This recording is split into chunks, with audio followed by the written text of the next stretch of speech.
Say, get ready, because it's about to freak you out. Get ready.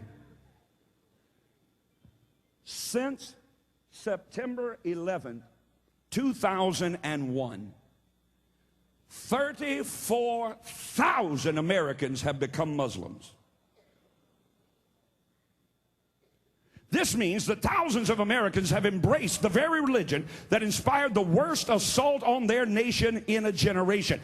Did you know that there are some 1,209 mosques in America, 25% of which have been built since 1994? Did you know that there are nearly 1.5 billion Muslims in the world? 1.5 billion. But how would you know it? After all, it's not in People magazine. It's not on Access Hollywood. All these situations do not bode well if Islam is what I believe it to be. Many in America do not believe that Islam possesses any problem, since they do not see its influence in a tangible way in their daily lives. But Islam's influence has injected itself into our communities in ways that we are slow to realize. Let me share with you just one example from a pastor that I've known for many years. His church was growing, so he was interested in expanding his building. There was a parcel of property that was right next door, owned by a man that went to another church.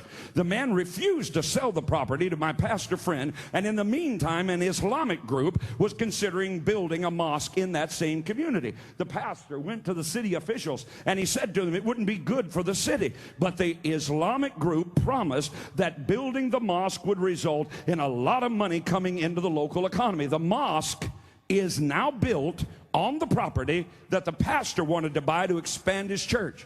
He went to the property owner and asked him why he sold the land to the Muslim group when he was himself a Christian. Since the man professed Christianity, the property owner replied it was strictly a business deal. The pastor said, what about the business of spreading the gospel? You see, Christianity is spread by planting churches. Islam is spread by planting mosques, many of which are funded by Arab oil money. There is a Muslim mosque being built seeking to spread Islamic doctrine throughout the community and beyond, where a Christian church could have increased its influence in the community. There's another statistic that should give you a jolt. Did you know that Islam is the fastest growing religion in the world? Islam, the fastest growing religion in the world. Now, some might dispute that fact, but it is true. If you consider how Islam is growing, there is no question that Christianity is growing by conversion more rapidly than any other religion in the world. Nearly 250,000 people are being converted to Christianity every day worldwide. You ought to say hallelujah. That's 250,000 people. However, the Christian part of the world is shrinking overall, largely because of the horror of abortion. You didn't hear what I just said? That we're having more people converted to Christianity than are converting to Islam, yet we are aborting our children, and they are multiplying by reproduction. The fact is that Europe is aborting itself to death. The Muslims of Europe who do not practice abortion are increasing as a percentage of the population at an astonishing rate, as they are worldwide. So this explains Islam's growth. It is literally growing itself by birth rates into the largest, fastest growing religion on earth. In fact, by the year 2005, Muslims will comprise 30% of the world's population. 30% of the world's population. And with numbers comes influence. Some time ago in France, their Senate passed a law banning Muslim headscarves and other religious apparel from the nation's classrooms. There have been numerous challenges and controversies about the law. The majority of French citizens and lawmakers from both sides of the political spectrum have supported the law, which would ban the headdresses and so forth, which reaffirms their, not our, constitutionally granted principle of separation in church and state, which is a core value in France, not America. Yet a steadily growing and increasing vocal Muslim minority continues to make it an issue. When 2 French journalists were kidnapped and held hostage in Iraq, they were threatened with death unless the ban of headscarves was overturned in France. Now stop right there, because I know you want me to hurry, and I'm feeling all that pressure, and I gotta get this out. I'm sorry, I got to get this out. See, I'm talking so fast that I'm afraid you may be missing what I'm saying. Now, here's what I just told you. In France, where they're supposed to have separation of church and state,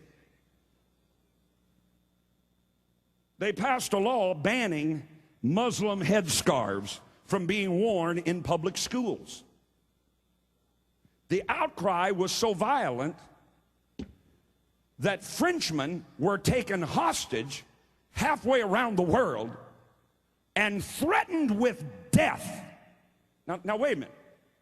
Let me show you the difference. They banned prayer from our schools. We did not lead an uprising to murder those who passed the law. You're not listening to me. You're not listening to me. You've got to get this spirit of inclusion cast out of you. We're sleeping with the enemy.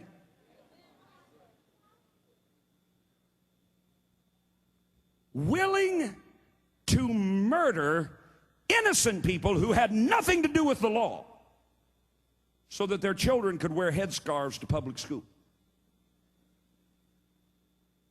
Why are you looking at me so funny? Is this a religion? Is this service to God? In the Netherlands, Theo van Gogh, a Dutch filmmaker, produced an expose on the abuse of women in Islam. He was later shot, stabbed to death as he rode a bicycle through Amsterdam. His head nearly severed from his neck, and 2 knives left stuck in his body. One with a note pinned to it containing the lines from the Quran, which announced jihad. There's the picture. They won't let us have Bible study at school, but we're not cutting people's heads off because of it.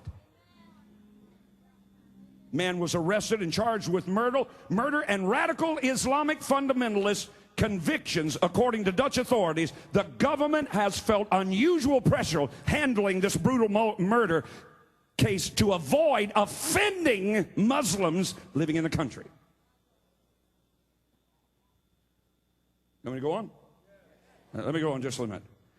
There are some, of course, even in the United States, problems that were unheard of a generation ago are surfacing. The question of how to interrogate and integrate Islamic prayers into the American workplace is becoming more common. According to Ibrahim Hooper of the Council of American Islamic Relations, Muslims are required to pray 5 times a day. Most of the prayers are flexible, but sunset prayers must be said at dark. Some companies use a tag-out system that allows workers to step away from the job for a few moments at sunset prayer. In February of this year, 30 Muslims, most of them Somalia, walked off the job at the Dell Incorporated plant because they say the company refused to let them take a break for prayer at sunset. In 2003, another company settled a federal complaint and now allows Muslim workers at a freezer factory to break at sunset for prayers. I'd like to see that. I'd like to see that at a major American corporation, that the Christians could get together and say, listen, on the clock, we're going to go pray at 3 o'clock.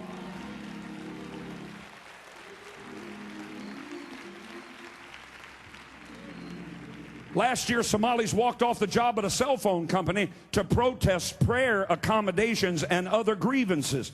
There are issues that are not going to go away, but will only intensify as this cultural friction continues. To give you a better picture of Islam, take a look at